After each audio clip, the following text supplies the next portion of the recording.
주님께서 유월절 명절을 당하여 마지막으로 예루살렘 성에 입성하시는 내용입니다. 주님이 어린 시절부터 유대인들의 3대 절기에 예루살렘 성전에 제사와 또 신의 축제에 참석하시기 위해서 예루살렘으로 늘 오르셨음을 우리는 성경에서 읽어보게 됩니다. 그래서 아마 이때 예수님께서 제자들과 함께 예루살렘 성으로 들어오셨고, 그 다음에 갈릴리 인근에서도 많은 사람들이 유월절 명절을 지키기 위해서 예루살렘 성전으로 함께 오르고 있었을 것입니다. 그래서 이렇게 주님을 환호하고 영접하는 백성들은 바로 함께 갈릴리 인근 유다 각처에서 온 그러한 군중들이었을 것이라고 생각하게 됩니다. 주님은 오늘 내용처럼 나귀 새끼를 타고 입성하십니다. 여느 개선하는 왕처럼 백마를 타고 입성하시는 것이 아니라 주님은 겸손하셔서 나귀 새끼를 타고 입성하십니다. 마태복음을 기록한 마태는 이것이야말로 바로 스가랴서의 예언을 성취하신 것이라고 이야기합니다. 기록되었으되라고 된 본문을 찾아보면 실제로 스가랴서 9장 9절에 이것이 예언되어 있습니다. 스가랴서대로 읽어드리겠습니다. 시온에 따라 크게 기뻐할지어다. 예루살렘에 따라 즐거이 부를지어다. 보라, 내 왕이 내게 임하시나니 그는 공의로우시며 구원을 베푸시며 겸손하여서 나귀를 타시나니 나귀의 작은 것 곧 나귀 새끼니라. 아멘. 요한계시록이나 스가랴서, 다니엘서 이러한 성경의 책들을, 에스겔서 이러한 책들을 묵시문학이라는 그러한 장르로 성경 연구가들은 구별합니다. 묵시라고 하는 것은 무슨 뜻입니까? 묵은 어둡다는 뜻이고 시는 본다는 뜻입니다. 그래서 실제로 우리가 가시광선에 의해서 눈으로 보는 것이 아니라 영의 눈이나 환상으로 하나님께서 마음의 눈으로 보여주시는 것을 가리킵니다. 스가랴서도 묵시문학입니다. 그래서 다니엘서와 비슷하게 이렇게 환상의 장면들이 서너 개 이렇게 뚜렷하게 나오고 있습니다. 그래서 스가랴 선지자가 그냥 상상에 의해서 하는 사람이 아니라 하나님의 뭔가 보여주시기 때문에 말씀하시는 그런 다니엘과 비슷한 계열의 선지자임을 알 수 있습니다. 자, 나귀 새끼를 타고 입성한다. 이러한 세세한 그 주님의 행적까지 예언된 대로 행하시는 것을 볼 때 하나님은 참 섬세하신 분이시다, 계획적인 분이시다, 이것을 우리가 알게 되지 않습니까? 성경 다른 곳에서도 우리의 머리털까지도 세신 바 되셨다고 말씀하시는 것을 볼 때 우리는 이것을 실감할 수 있습니다.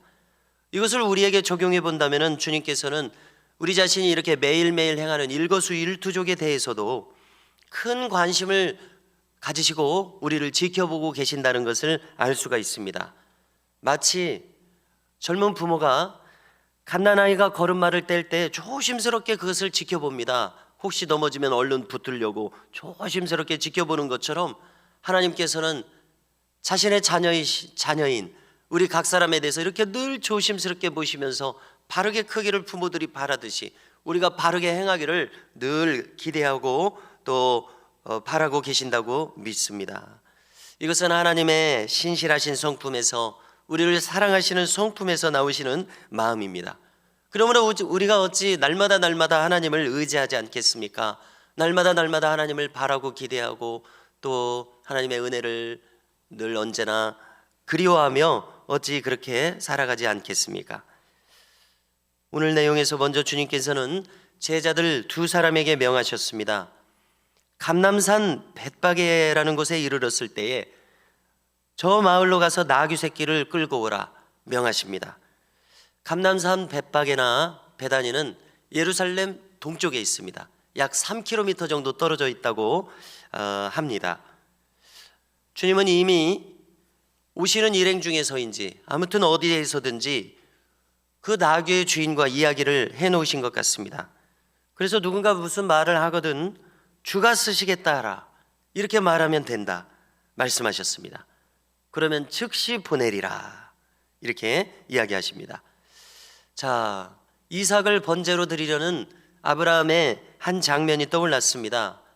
번제를 드리기 위해서 이삭을 데리고 가는 와중에 아브라함이 질문을 듣고서, 아들의 질문을 듣고서 번제할 어린 양이 어디 있나이까 듣고서 말하기를 여호와께서 준비하시리라. 바로 네가 번제다 이렇게 말할 수 없는 것이죠. 그래서 여호와께서 준비하시리라. 그런데 이 말은 예언처럼 정말 저 나무에 뿔이 걸려있는 그 번제물을 찾을 수 있도록 하나님이 인도하신 것을 볼 때 우리는 놀라게 됩니다. 실제로 여호와 이레의 하나님께서 미리 제물을 준비해 두셨던 그 장면 말입니다. 이렇게 하나님께서는 우리의 행로를 미리미리 준비하고 계심을 우리는 믿어야 되겠습니다. 섬세하신 하나님께서 여기 있는 수많은 분들의 각자의 오늘 하루의 삶의 모든 과정도 주님이 준비하시고 인도하심을 우리는 믿어야 되겠습니다. 자, 우리가 살아가면서 때때로 우리의 의지에 따라서 우리가 언제는 바르게 선택할 수 있지만 언제는 행여 실수하면 선택할 수도 있습니다. 그렇게 해서 뭔가 하나님께서 준비하신 것이 틀어질는지도 모릅니다. 우리에게 자유의지를 주셨기 때문에 우리가 내가 좋아하는 대로 선택하기 때문에요. 그렇게 해서 우리가 마땅히 가야 될 길이 어떤 것은 변경되겠지만은 우리를 향한 하나님 아버지의 그 정하신 목적을 위해서 주님은 모든 것을 준비하시고 또 새로 준비하시면서 인도하신다는 이 사실을 오늘 이런 내용들을 통해서 우리가 믿지 않을 이유가 없다고 생각합니다. 한편 이 나귀의 주인을 보십시오. 주님의 요청에 즉시 순종했습니다. 말씀만 하시면 순종하기 위해서 그 마음이 이미 준비되어 있었던 것을 우리가 알 수 있습니다. 얼마나 충성스러운 마음입니까? 어떤 사람들은 하나님께서 그를 사용하시고자 하셔도, 쓰시고자 하셔도 마음의 준비가 안 돼 있어서, 또 아직 하나님을 거역하느라고 응할 수 없는 사람들이 부지기수로 많은 가운데 여기 이 나귀 주인과 같은 경우는 언제라도 말씀하시면 행하시기 위해서 그 마음이 준비되어 있다는 것이 얼마나 복된 마음입니까? 그러므로 이러한 충성스러운 마음, 우리의 마음도 이와 같은 자세를 향하여 언제나 다듬어질 수 있기를 소망하게 됩니다. 주님이 원하실 때 언제라도 준비되어 있는 마음, 얼마나 이와 같은 심성은 주님과 가까운 마음입니까? 우리가 신앙생활하면서 추구하는 것이 바로 이것 아닙니까? 내가 주님과 가까운 마음. 그래서 젊은 부부들이 이제 서로 적응하기 위해서 서로 투닥거리듯이 주님과 부대끼는 것이 아니라 이제 주님의 마음과 내 마음이 같아져서 주님이 원하시는 대로 행하실 수 있는 이것을 우리가 신앙생활하면서 추구하고 있습니다. 바로 이 나귀 주인의 마음과 같은 이와 같은 마음으로 우리가 변화될 수 있기를 원합니다. 우리가 만일 언제라도 주님께 사용된다면 이것은 얼마나 영광스러운 일입니까? 우리가 때때로 무지하고 모르기 때문에, 또 어떤 사람들이 아직 주님을 잘 모르기 때문에 사용된다는 것이 얼마나 영광스러운 것을 모르고 있습니다. 그러나 우리가 정말 깨닫는다면 그것이 비록 작은 일일지라도 주님께 사용된다는 것은 주님께서 기억하시는 사람이라는 뜻이고 정말로 영광스러운 이름을 알게 됩니다. 우리가 이 땅에서 언제라도 어떤 모양으로라든지 사용하실 수 있도록 늘 준비될 수 있기를 소망합니다. 제자들이 나귀 새끼를 끌고 왔을 때에 제자들은 이제 주님이 그 위에 앉으시도록 자기들의 겉옷을 벗어서 그 위에 얹었습니다. 말을 타려면 말 한 장이 필요하듯이 주님이 이것이 필요하시다는 생각에 이르러서 자기들 겉옷을 벗어서 말 한 장처럼 앉기 편하시도록 했습니다. 여기서 우리는 제자들이 하는 일이 무엇인가를 깨닫게 됩니다. 이 자리에 있는 우리들은 다 주님의 제자들로 부름받았습니다. 제자들의 할 일이란 바로 이 경우처럼 주님이 행차하시고자 하실 때 그것을 미리 앞서서 준비하는 역할이라고 우리가 정리하게 됩니다. 이것을 우리가 가정에서 살면서 교회에서 행하면서 적용할 수 있습니다. 예를 들어서 주차장에서, 예를 들어서 차량 주방에서, 또 찬양대 준비하고 하면서, 또 주보를 나눠주면서 여러 가지 세세하게 수많은 일들이 있죠. 그때 주님이 실제로 임하시도록, 모든 분들에게 임하시도록, 모든 분들에게 역사하시도록 우리는 미리 섬기는 자로서, 예배하는 자로서 부름받았음을 깨닫게 됩니다. 그래서 각자의 자리에서 어떤 모양으로든지 이러한 역할을 충성스럽게 감당할 수 있기를 바랍니다. 이 감람산 벳바게와 건너편 베다니로부터 예루살렘까지는 약 3km라고 말씀을 드렸는데요, 여기서부터 예루살렘 성으로 입성하시는 장면에서 수많은 무리들이 주님을 환영하면서 환호했습니다. 그들이 목소리를 높여서 이렇게 외쳤다고 기록하지 않습니까? 호산나 다윗의 자손이여 찬송하리로다. 무슨 뜻입니까? 호산나는 오 우리를 구원하소서 이런 뜻입니다. 다윗의 자손이여는 무슨 뜻입니까? 이것은 특별한 목적을 가지고 하는 말이죠. 그냥 하는 말이 아닙니다. 메시아시여 이런 뜻입니다. 그리스도시여. 우리 한국말로 뜻을 새겨서 바꾼다면 구세주시여 나의 구원자시여 이런 뜻입니다. 쉽게 말해서 우리를 구원하실 분이시여 호산나 어서 구원하소서 이런 뜻입니다. 여기 이 군중들의 간절한 열망이 담겨져 있습니다. 주의 이름으로 오시는 이여. 하나님의 이름으로 행하고 있다는 것이죠. 예수님이 행하시는 것을 보니까, 여기까지 따라오면서 행하시는 것을 보니까, 갈릴리 근방에서 행하시는 것을 보니까 하나님이 지금 함께 하시는 분이시다 이런 뜻입니다.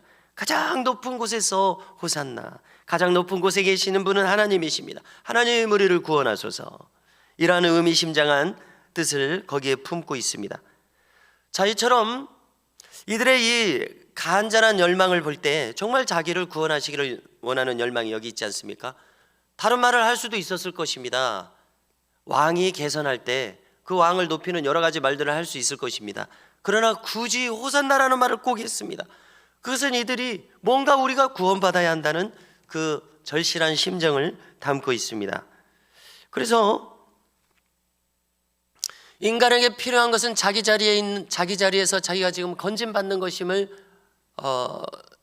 여기서 이분들의 열망을 통해서 알게 됩니다.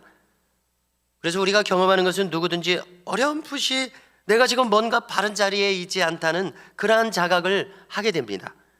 불신자라면 어떻게 생각합니까? 뭔가 내가 바른 기준을 갖지 못하다.